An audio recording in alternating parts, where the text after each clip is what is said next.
So if you really don't believe that one person today using social media cannot have a major impact worldwide, in this case in 3 weeks, you'll be mistaken.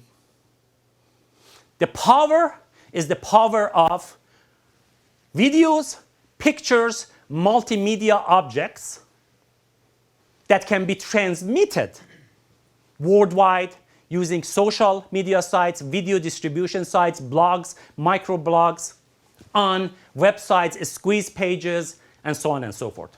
When you guys leave from here on your way home, don't you see e-waste piled up in your rivers? Don't you see e-waste piled up in your parks?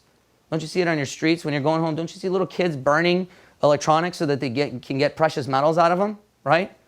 Wait, I'm not getting too many yeses. Interesting. That's right, because you don't live in a developing nation. You don't live in the parts of the world that we dump our waste on, right? You don't live in a place like this.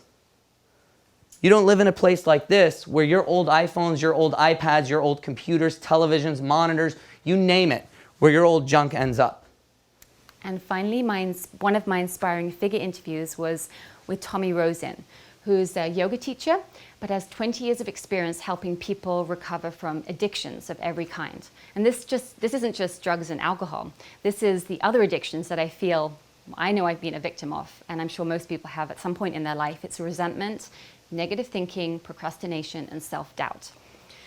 You know, and just listening to him talk about his own recovery and what's possible in life is really inspiring, you know, because when we truly do let go of those addictions, one or all of them, we really become better people, happier, more peaceful, and more able to do good in the world.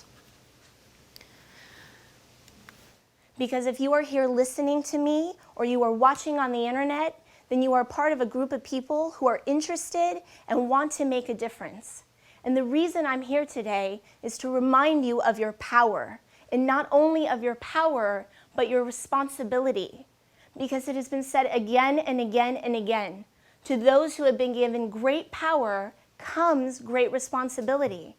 We live in one of the richest nations in the world, where some of our poorest people live in luxury compared to people on the other side of the planet. And the question is, well, is there a problem or isn't there a problem? The question is, what can I do to help? There are no provisions in the law for FDA to approve dietary supplements for their efficacy or safety.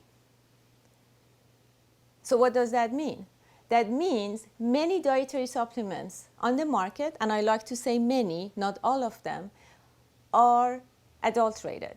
They don't have good qualities. They are contaminated with heavy metals, or they may contain ingredients that are not even listed on the bottles. So how can we find out how unsafe they are? Only when they harm us.